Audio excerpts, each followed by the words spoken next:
En este vídeo hablamos sobre la curva de rotación de la galaxia.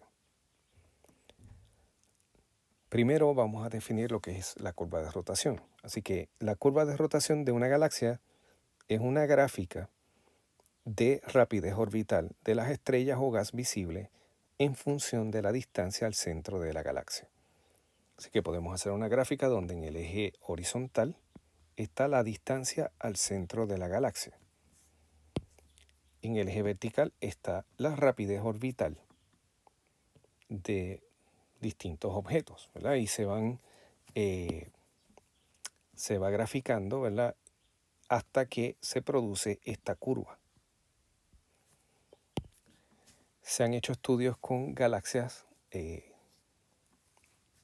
fuera de galaxias que no son la Vía Láctea, que no es nuestra galaxia, e inclusive de nuestra propia galaxia, y se han encontrado curvas similares.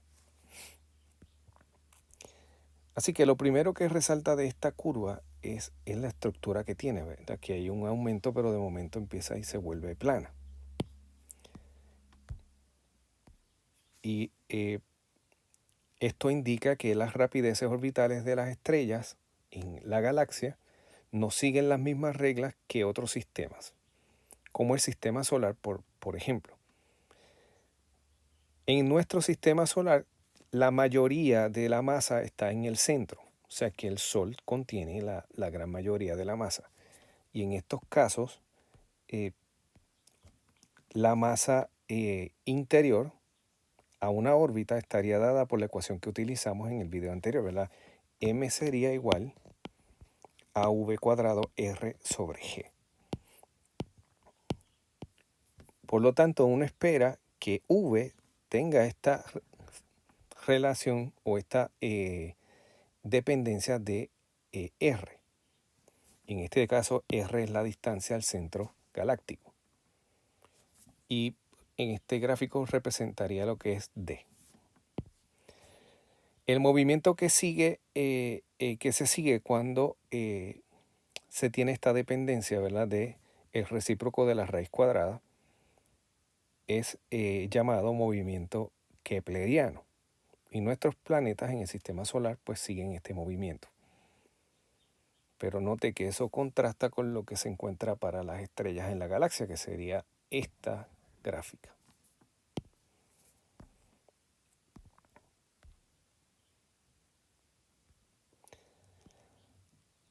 Las gráficas muestran una parte plana, como hemos mencionado, lo que implica que la masa va a estar aumentando linealmente con el radio. Bien, como V es constante, para que esto sea, para que V sea constante, hay una relación lineal entre M y R. A medida que aumentamos la distancia al centro de nuestra galaxia, la masa debe aumentar y es de forma lineal, como se muestra en la ecuación. Cuando uno estudia algunos objetos que se encuentran lejos del centro de la galaxia, y podemos incluir cúmulos globulares o galaxias enanas, en el caso nuestro está la nube de Magallanes, ¿verdad? Que sería una especie de galaxia enana que está en órbita alrededor de la Vía Láctea. Si uno entonces analiza el movimiento de esos objetos, uno se da cuenta que si la mayoría de la masa de la galaxia estuviese concentrada en el centro de la región interior a la órbita del Sol, estos objetos deberían viajar en sus órbitas con una rapidez menor a la del Sol, porque el Sol se encuentra más cercano al centro. Por lo tanto, si el movimiento fuese kepleriano, estos objetos lejanos deberían tener una velocidad orbital menor, ¿verdad? Una rapidez orbital menor que el Sol. Cuando uno mide, lo que uno encuentra es que estos objetos no se mueven más lentamente que el Sol. Incluso hay algunos que se mueven con rapideces orbitales mayores que la del Sol. Así que obviamente el movimiento no es kepleriano.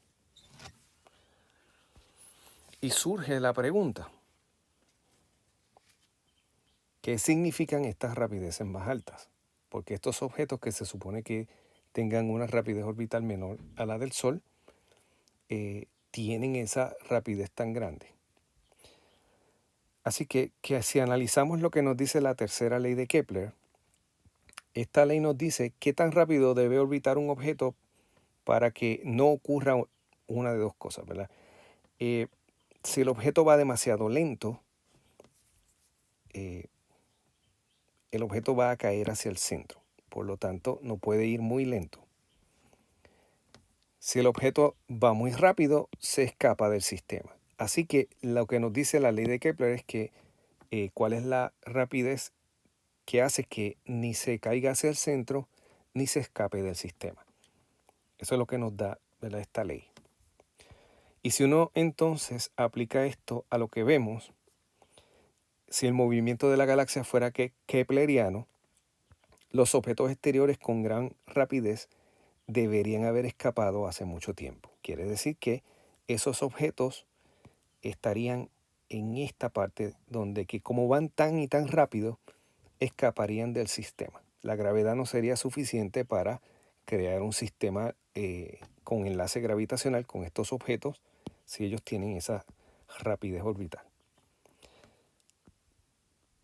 Así que esta historia se está tornando bien interesante porque el hecho de que estos objetos no hayan escapado significa que nuestra galaxia debe tener más gravedad de la que produce la materia que estamos observando. Así que en este caso hay dos opciones. La opción extrema es que no entendemos la física gravitacional y que por lo tanto las teorías de Newton y la relatividad general están equivocadas y por eso es que vemos este problema, ¿verdad? Es que estamos calculando con una teoría que está errónea. Esa posibilidad se está estudiando y hay alguna gente que ha propuesto modelos alternativos, ¿verdad?, de fuerza gravitacional, pero hasta el momento es una hipótesis que no tiene mucho favor porque el éxito que ha tenido la relatividad de Einstein en los últimos años en sus predicciones ha sido espectacular, por lo tanto no se piensa que eso es lo que está ocurriendo. Así que estamos asumiendo que la física gravitacional la entendemos y que las teorías gravitacionales son correctas. Por lo tanto, la otra posibilidad, que es la que más apoyo tiene, es que debe haber, hay más gravedad de la que produce la materia visible. Y esto nos lleva entonces a que consideremos alguna fuente de materia que no estamos viendo. Así que la gran rapidez de estos objetos nos dice que la fuente de esta gravedad adicional debe extenderse hacia afuera desde el centro, mucho más allá de la órbita del Sol. En las zonas en donde no vemos estrellas u objetos que estén emitiendo, ahí debe haber algo entonces que está provocando gravitación, ¿verdad?, que se añade a la gravedad que vemos de la materia luminosa, la materia que emite radiación. La fuente de esta gravedad parece ser materia que no emite radiación y es por lo tanto invisible. Y solo la detectamos indirectamente por su fuerza gravitacional. Dado que no emite radiación, se le ha llamado materia oscura. En inglés se le conoce como dark matter. Y se está buscando, ¿verdad?, qué es lo que compone este tipo de materia que solo detectamos por su presencia, por la fuerza gravitacional que ejerce. Y aparentemente no hay otro tipo de interacción que no sea esa. Los estudios de movimientos de cúmulos globulares lejanos y galaxias enanas que orbitan nuestra galaxia muestran que la masa total de la galaxia debe ser de al menos 2 por 10 a la 12 masas solares. Sucede que eso es 20 veces mayor que la masa asociada a la materia que emite luz. Así que la galaxia debe tener 20 veces más masa de la que vemos.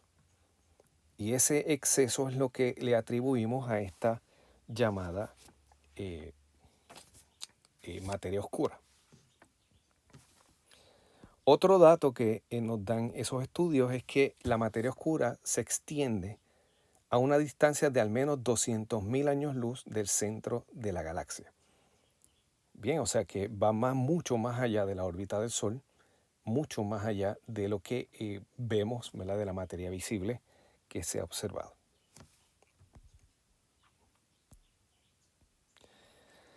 Se ha determinado que este halo de materia oscura es casi esférico, ¿verdad?, si uno mide en todas las direcciones. Y finalmente aquí vemos una ilustración, ¿verdad? Esto es una impresión de un artista de lo que sería la Vía Láctea, que sería esta parte aquí dentro. Y el halo de materia oscura, que sería esto que se muestra aquí en color azul. Claro está, el color se le pone para uno en la figura, en la imagen, pues ver dónde es que está este halo de esta sustancia que es invisible, ¿verdad? Se le da ese color simplemente para que sepamos dónde está y cómo se distribuye, pero realmente es algo que no vamos a ver. Hoy en día la física de partículas está haciendo un esfuerzo bien grande para determinar si existen partículas elementales que no se hayan detectado, que puedan contribuir a este halo de eh, materia oscura, ¿verdad? Que nos permitan explicar, ¿verdad?, cómo surgen estos halos de materia oscura y de qué están compuestos.